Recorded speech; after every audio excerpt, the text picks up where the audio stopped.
سلام زخبركم تحتاتلتي كمين ميديا بسلاي دمو تحتاتلتي عند حراوي أبزل لكم سلام وسنين لا تمنخو لابنا يلوم مدب قبلكم توماس سانكارا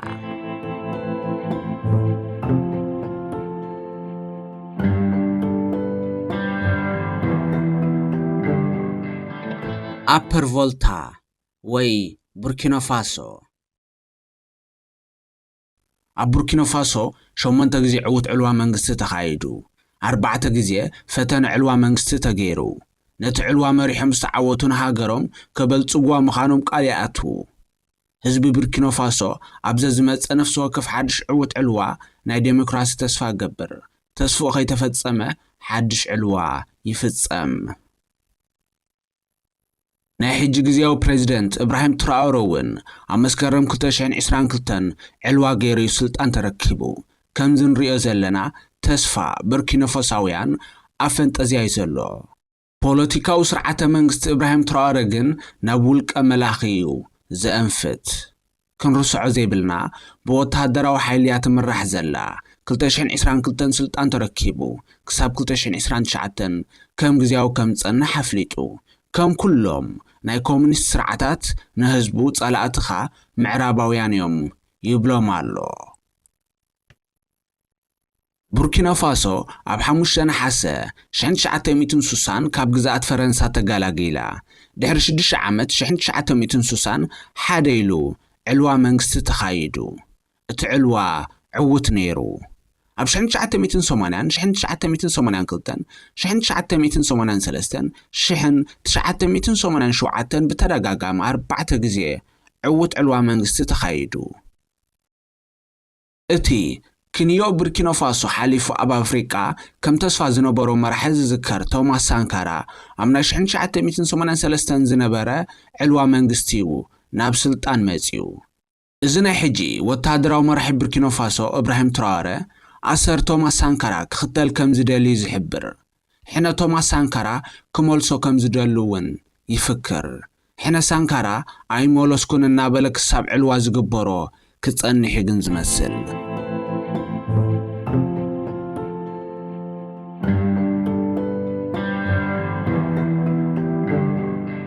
سور رأي توماس سانكارا توماس سانكارا ኣብ 21 تحساس 1949 ተወሊዱ ወደ 11 ዓመት ምስ ኮነ ኣብ ፐርቮልታ ካብ ፈረንሳ ናጽነታ ተጓናጸፈት ሳንካራን ዕሩኽቱን ብፍሉይ ስምዒት ናይ ፈረንሳ ባንዴራ ኣውሪዶም ንናይ ሃገሮም ባንዴራ ሰቂሎም ጸንበልዎ ተግባሮም ምስ ኤውሮጳውያን መሳቶም ቆልዑ ኣባእሳ ኣእተዎም ድሕሪ ዛጋጣሚ ሓደ ስምዒት ኣብ ውሽጢ ቶማስ ሳንካራ ኩዓኮኽ ጀመረ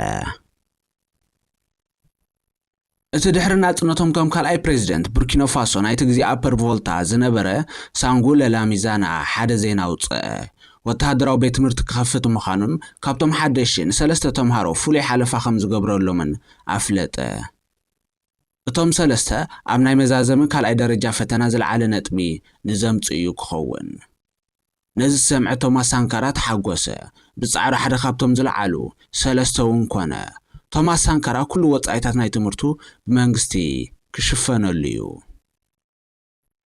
ኣብቲ ቤት ትምርቲ ሓደ ካብ ገስጋሳ ሓሳብ ዝፍለጥ መምህር ናይ ታሪኽን ጂኦግራፍን መምህር ኣዳማ ቶረ ኣጋጣሚ ኮይኑ መምህር ቶማስ ሳንካራ ኮነ እዚ መምህር ኣይጸንሐን ቶማስ ኣብ ፖለቲካ ዘለዎ መንቋሕቋሕታ ኣለለዮ ቶማስን ካልኦትን የገድስዮም ዝበሎም ተምሃሮ ካብ ቤት ትምርቲ ወጻኢ ብምስጢር ምስ ተፈላለየ ፖለቲካዊ ስነ ሓሳብ ከላልዮም ጀመረ ምስ መግዛእቲ ሃፀይነት ናይቲ ኣብቲ ግዜ ህቡብ ዝነበረ ስነ ሓሳብ ሶቪየትን ቻይናን ምስ ካልኦት ሳውራታትን ነቲ ናይ ወደ 11 ዓመት ከሎ ዝዓኸኾ ውሽጣዊ ስምዒት ቶማስ ፍልጠት ክውስኾ ጀመረ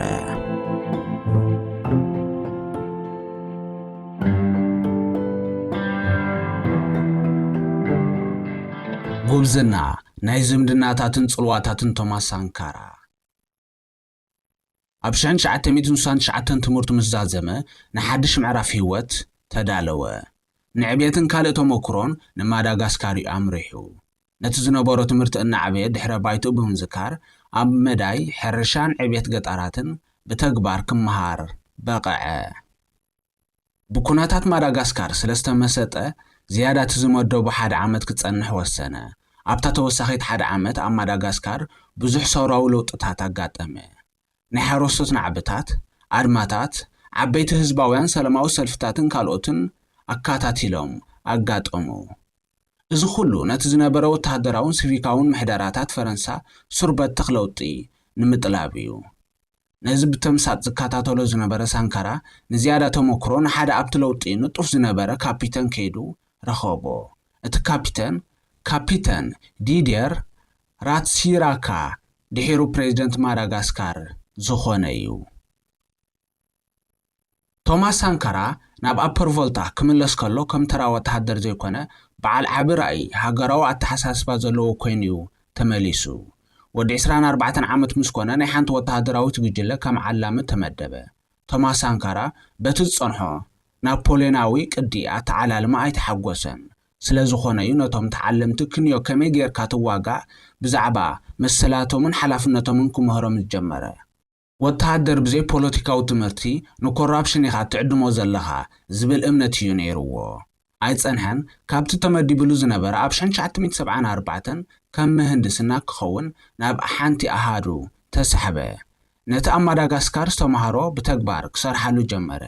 ጽርግያታትን ገዛውትን ካልኦት ትሕተ ቅርጽን ኣብ ምህናጽ። ኣብ ናይ ታሕሳስ 1974 ዝነበረ ደባዊ ግጭት ምስ ማሊ ቶማስ ሳንካራ ነታ ዝመርሓ ዝነበረ ንእሽቶ ኣሃድኡ መሪሑ ዓወት ተጓናጸፈ። ብላዕለዎት ሓለፍቱ ከም ሓደ ጅግና ተጠመተ። ኣብ 1976 ሓድሽ መደበር ታዕሊም ወይ ማዓስከር ናይ ወተሃደራዊ ስልጠና ተኸፍተን። እቲ ናይ ሽዑ ፕሬዚደንት ንቶማስ ሳንካራ ነቲ ማዓስከር ንክመርሖ ሰየሞን። ኣብቲ ናይ 4 ዓመት ጻንሖቱ ኣብ ወተሃደራቱ ይኹን ሲቪላውያን ናይቲ ከባቢ ዓቢ ጽልዋ ኣሕደረ። ብዘይቡ ምስ ላዕለዎት ሓለፍቱን ኣብ ከባቢኡ ምስ ዝነበሩ ኣዕሩኽቱን መሳርሕቱን ርክቡ ሰፍሐን ደልደለን። ካብዞም ኩሎም እቲ ዝደልደለ ዕርክነቱ ምስ ብላይስ ኮምፓወረ እዩ ነይሩ። ሌሎኦም ኣብ ምስ ማሊ ዝነበረ ኩናትን ኣብ ናይ ሞሮኮ ወተሃደራዊ ስልጠናን ነይሩ። ጸኒሑ ኣብ 1978 ከም ተሓጋጋዚኡ ኣብቲ ናይ ዝመርሖ ዝነበረ ወተሃደራዊ ስልጠና መደቦ።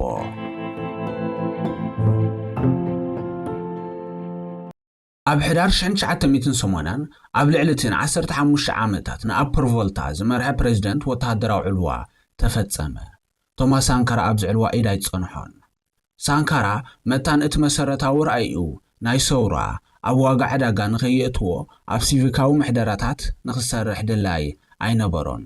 እንተኾነ ናይ ሳንካራ ወተሃደራዊ ዓቕምን ፖለቲካዊ ጽልዋን ካብ ኣዒንቲ ሓድሽ ስርዓት ከምልጥ ኣይከኣለን። ኣብ ጥሪ 1981 ናይ ካፒታን ማዕርግ ተዋህቦ። ኣይጸንሐን። ሚኒስትር ዜና ናይቲ ሃገር ኮይኑ ንኽሰርሕ ተቐረበሉን ነጸጎን። ጸኒሑ ግን ነቲ ንሱ ዝመርሖ ዝነበረ ወተሃደራዊ መሰልጠኒ ማዓስከር እቲ እሙን ዓርኩ ብላይሰ ኮምፖረ ንክመርሖ ንዘቐረቦ ጠለብ ሓለፍቱ ምስ ተቐበልዎ ንሱ እውን ጠለቦም ተቐበሎ። እቲ ሓድሽ ስርዓት ንምልካዊ ስነ ሓሳብ ብዕትበት ተተሓሓዞ። ንዝተዛረቡ ተምሃሮን ኣክቲቪስትን መራሕቲ ውድባትን ኣሰሮም። ነዚ ዝረኣየ ሳንካራ ምስ ብጾቱ ኮይኑ ንወተሃደራውያን መራሕትን ተምሃሮን መራሕቲ ውድባትን ዘካተተት ሕብእቲ ሰልፊ ኣቆመ። ሳንካራ ስልጣኑ ንኸረክብ ደብዳቤ ናብ መንግስቲ ለኣኸ። እንተኾነ ሕቶ ተቐባልነት ኣይረኸበን። ነዚ ዝረኣየ ሳንካራ ኣብ ናይ ሚያዝያ 1982 ዝነበረ ኣኼባ ናይ ሚኒስተራት ኣፍሪቃ ኣብ ቅድሚ ህዝቢ ብቐጥታ ሰርሖ ከረክብ ምዃኑ ወግዓዊ ገበሮ። ብዘይብኡ ኣብቲ ብቐጥታ ብሬድዮ ዝመሓላለፍ ዝነበረ ኣኼባ ኣብ ቅድሚ ፕሬዚደንቶም ኣብ ልዕሊ እቲ ምሕደራ ቁጥዕኡ ኣርገፈ። ብተግባሩ ዝተቆጥዐ መንግስቲ ንሳንካራ ኣሰሮ። ነዚ ዝረኣየ እሙን ዓርኩ ብላይሰ ኮምፓወረ እውን ብድላይ ስልጣኑ ኣረከበ። ገለ ዕልዋ ንክገብሮ ዝንቀሳቐሱ ዝነበሩ ሓይልታት ንኽጽንበሮም ብምስጢር ቀረብዎ። እንተኾነ ሳንካራ ነቲ ውፅእ ወተሃደራዊ ዕልዋ ኣይተቐበሎን።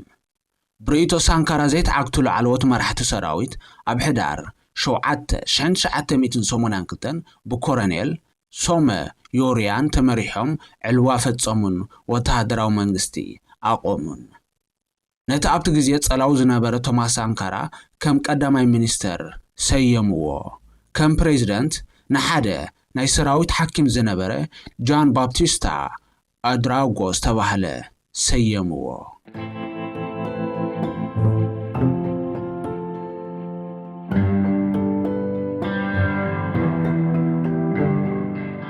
ምሕደራ ፕሬዚደንት ቶማስ ሳንካራ ከመይ ነበረ?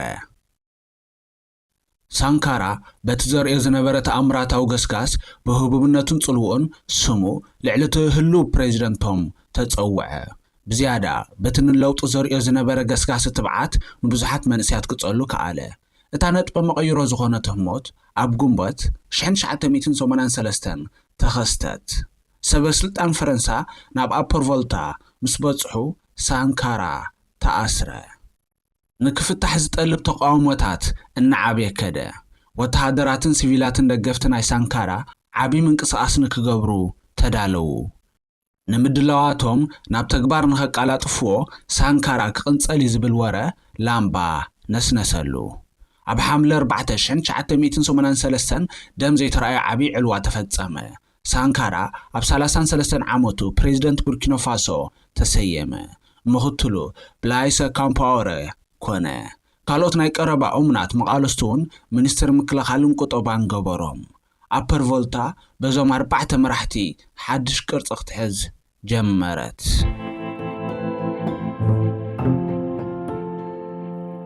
ካብታ ሓደ ኢሉ ስልጣን ዝሓዘላ ሰዓት ሕልሙን ምግሃድ ተጊሁ ክሰርሕ ነቐለ። ኣክንድ ብወከልቱ ብኣካል ክሳብ ርሑቕ ገጠራትን ናኸደ ምስ ዜጋታቱ ተራኸበ። ዝጭበጥ ለውጥታት ብቁልጡፍ ከተኣታቱ ጀመረ። ቤት ትምህርታት፣ ሕክምናታት፣ ናይ ስፖርት ሜዳታት፣ ቀረብ ማይ፣ መስናዊ ሕርሻታት ወዘተ ካህንጽ ከኣለ። ኣብ ሓምለ 1984 ኣብ ውሽጢ 2 ሰሙን 2 ሚልዮን ህፃናት ከም ዝኽተቡ ገይሩ።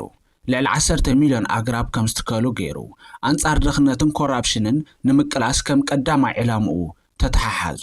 ንካብ IMF ዝመውጾ ዝነበረ ናይ ሓገዝ ገንዘብ ኮነ ናይ ካልኦት ሃገራት ሓገዝ ነጸጎ። ኣብ ርእሰ ምርኮሳዊ ስነ ሓሳቡ ደረቐ።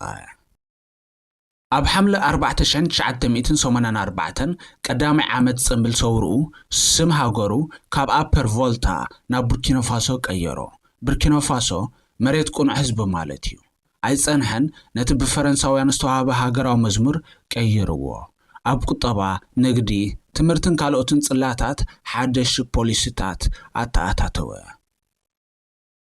ዘበናውያን መኻይን ምዝዋር ነብሱ ኣጊድዋ። ርእሰ ማሉ ንህዝቢ ቃልዕ ከም ዝኸውን ገይርዎ። ሰበይቱ ኣብ ሚኒስትሪ መጓዓዝያ ምስራሕ ቀጺላቶ። 2 ደቁ ከም ሰቦም ኣብ ህዝባዊ ቤት ትምህርቲ መምሃር ቀጸልዎ። ንሰራሕተኛታት መንግስቲ ዝኽፈል ዝነበረ መቑሽሽ ቆሪጹ ኣብ ናይ ግብረ ሰናይ ሓገዝ ኣውዓሎ። መራሕቲ መንግስቲ ካብ ናይ ስራሕ ሰዓታት ወጻኢ መኪና መንግስቲ ምዝዋር ከልኪሉ። ሓደ ካብ ኣብ ምሕደሩ ዝዓበየ ለውጡ ዘተኣታተዎ ኣብ ወተሃደራዊ ስነ ምግባር እዩ። ወተሃደራት ዝያዳ ካብ ቀንዲ ተልእኾም ወጻኢ ምስ ህዝቢ ተሓዊሶም ካብ ሕርሻ ክሳብ ጽሬት ከም ዝሳተፉ ገይርዎም። ብኽልተ ምኽንያቱ ነዚ ዝገብር ነይሩ። ቀዳማይ ወተሃደራት ልዕሊ ህዝቦም ልዕልና ከም ዘይብሎም ንምርኣይ። ካልኣይ ኣብ ቁጠባ ኢዶም ንክሓውሱ። እምነ ኩርናዕ ዕብየት ሃገሩ ሕርሻ ምዃኑ እዩ ዝኣምን ነይሩ። ከም ልቡ ሃገሩ ኣብ ቁጠባ ዓብይ ዕብየት ኣርእያ። ዝያዳ ኣብ ቁጠባ ዘድሃበ ረኣይኡ ግን ንናይ ወተሃደራዊ ምክልኻል ዓቕሚ ሰራዊቱ ቀቲልዎ እዩ። እዚ ምስማሊ ኣብ ዝነበሩ ሓፂር ዶባዊ ግጭት ኩናት ተረኣዩ እዩ። ጠቕሊላ ማሊ ብወተሃደራዊ ብቕዓት ኮነ ኣጽዋር ጸብለሊላቶም። በቲ ዝነበሮ ተሪር መርገጺ ምስ መሻርክቱ ይኹኑ መቃናቕንቱ ብዙሕ ግዜ ዘይምስምማዕ ፈጢሩሉ እዩ። ምስ ዝኾነ ሰብ ንክዘራረብ ድልው እዩ። እንተ ኣእሚኖ እሞ ንሓሳቦም ንኽቕበሎ ሽግር የብሉን። እንተዘይኮይኑ በንጻር እዩ። ጎኑ ጎኑ ኣብቲ ዝነበረ ልምዳዊ ኣተሓሳስባ ህዝቡ ለውጥታት ከተኣታቱ ጀመረ። ብዝያዳ ኣብ ናይ ደቂ ኣንስትዮ ተሓሕዛ። ንምኽንሻብ ደቂ ኣንስትዮን መርዓ ትሕቲ ዕድመን ኣጊዱ። ሰብኣይ ልዕሊ 2 ደቂ ኣንስትዮ ንኽምርዖ ከልኪሉ። ደቂ ኣንስትዮ ኣባላት ፖለቲካዊ መሪሕነትን ኣባላት ሰራዊትን ንክኾና ኣፍቂዱ። ብተግባር እውን ኣብ ፖለቲካዊ መሪሕነት ኣሳተፈን እንተኾነ እዚ ለውጢ ካብ ደቂ ተባዕትዮ ጥራሕ ዘይኮነ ካብ ደቂ ኣንስትዮ እውን ተቃውሞ የጋጥሞ ነይሩ እዩ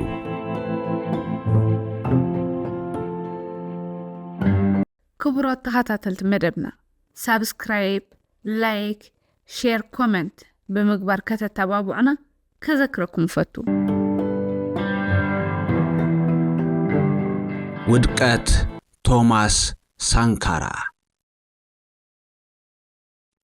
ቀስ በቀስ ኣብ ውሽጢ ዓዲ ተቃውሞ ከጋጥሞ ጀመረ እቶም ዝቃወሞ ዝነበሩ ምሁራንን ተምሃሮ ዩኒቨርሲቲን እዮም ነይሮም ተቃውሞኦም ካብ ጎረባብትናን ምዕራባዊ ዓለምን የባትኸና ኣሎ ዘስምዕ ነይሩ ጸኒሖም ሰበስልጣን መንግስቲ እውን ኣሰሮም ስዒቦም ብዙሓት ጸለውትን ዓበይትን ሰባት ንመንግስቶም ደገፎም ካብ መሃብ ንነብሶም ከግልልዋ ጀሚሮም ቶማስ ሳንካራ ንተቃውሞኦም ርዩ ንክላዘብ ኮነ ለውጢ ንክእቱ ቁርባ ይነበረን እኳ ደኣ ምልኩ ኣርኣየ ነቲ ሓደ ግዜ ከም ሚኒስተር ኮይኑ ዝመርሖ ናጻ ፕረስ ዓጺዎ ሰራሕተኛታት ንመሰሎም ንኸይጣበቑ ንማሕበር ሰራሕተኛታት ኣፍሪሱ ኣጊድዎ ደሞዝ ሰራሕተኛታት መንግስቲ ንታሕቲ ኣውሪድዎ ደሞዝ ውሒድና ኢሎም ንስተቃወሙ ንኣስታት 2500 ተምሃሮ ዩኒቨርሲቲ ካብ ስርሖም ኣባሪርዎም ዕልዋ ክገብሩ ንዝፈተኑ 7 መራሕቲ እውን ንሞት ፈሪድዎም ሃገር ጠቕሊላ ኣብ ትሕቲ ምልኩ ኣእትይዋ ራእይ ሳንካራ ምስ ፓን ኣፍሪካኒዝም ዝዳናገጽ ነይሩ ካብዚ ተበጊሱ ንስርዓት ኣፓርታይዝ ናይ ደቡብ ኣፍሪቃ ንምቁዋም ማንዴላ ዝብል ጎደና ኣብ ርእሰ ከተማኦም ኣጠመቐ ኣህጉራዊ ዝምድናታቱ ካብቲ ናይ ቅድሚኡ ዝነበረ ስርዓት ጠቕሊሉ ቀየሮ ካብ ምስ ካፒታሊዝም ምስ ኮሙኒዝም ወገነ ምስ ኩባ ቻይና ሕብረት ሶቪየት ጃፓን ዝኣመሰላ ጥቡቕ ምሕዝነት መስረተ ካብ ጎረባብቱ ዝኾነ ሃገራት ብዘይካ ምስ ጋና ምስ ካልኦት ጽቡቕ ርክባ ይነበሮን ምስ ማሊ ቶጎ ኣይቮሪ ኮስት ሕለፍያዮም ነይሮም እዘን ሃገራት ምስ ፈረንሳ ጽቡቕ ዝምድና ዝነበረን ሃገራት እየን ገለ ካብ ምስ ኣይቮሪ ኮስት የቃድዎም ዝነበረ ሓሳብ ብሰንኪ ኣይቮሪ ኮስት ምስ ፈረንሳ ዝነበራ ዝምድና እዩ ብዘይብኡ ነቲ ኣብ ሃገሩ ዘለዓሎ ሳውራ ናብ ኣይቮሪ ኮስት ንከይልሕም መንግስቲ ኣይቮሪ ኮስት ስግኣት ነይርዎ እዩ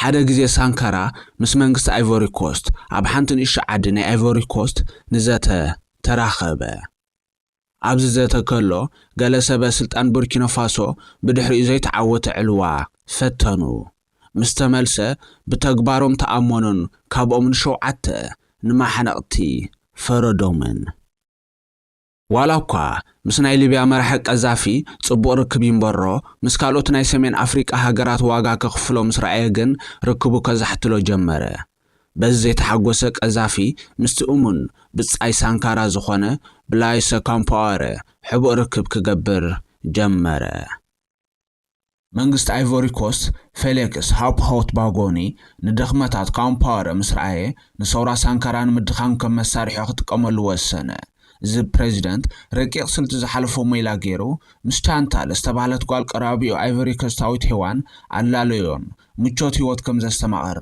ገበሮን ኣብ 1985 ተላልዮም ኣብታ ዓመት ተመርዐው ድሕሪዚ ካምፓወረ ንስነ ሓሳብ ሳንካራ ተጸየኖ ሳንካራ በቲ እሙን ብጻዮ ክጥለም ጀመረ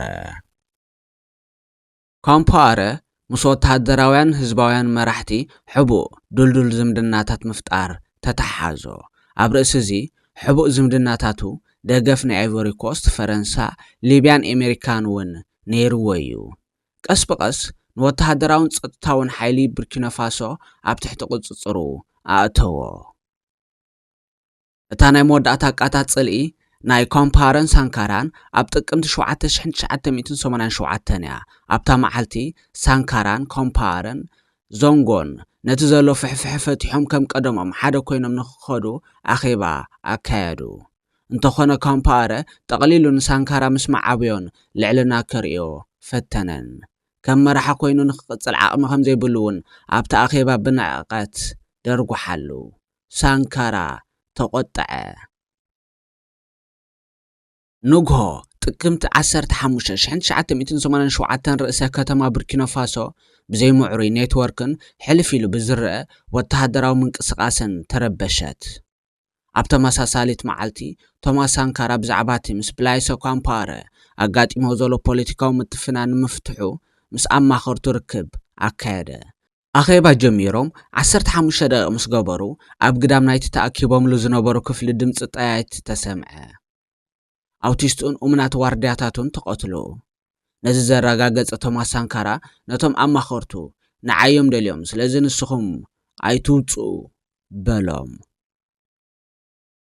ከም ቃሉ ካብቲ ክፍሊ ወፂኡ ኢዱ ንላዕሊ ሓፍ ኣቢሉ ኢዱ ሃበ።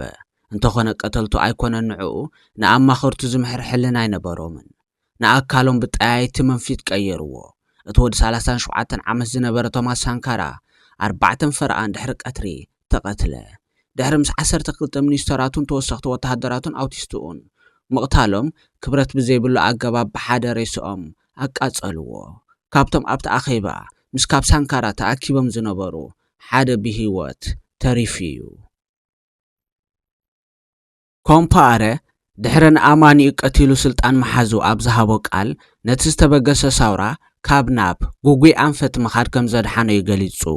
ኮምፓረ ኣብ ጥቅምቲ 30 2014 ዝተለዓለ ናዕቢ ካብ ቁፅፅሩ ወፃኢ ብምዃኑ ስልጣኑ ገዲፉ ኣብ 31 ጥቅምቲ 2014 ናብ ዓዲ ሰበይቱ ኣይቮሪ ኮስት ሃዲሙ። ዝኸበርኩም ተኸታተልቲ ዓምዴ ሕብራዊ ንሎሚ ዘዳለናዮ መደብ እዚ ክትከታተልዎ ዝፀንሕኩም ነይሩ።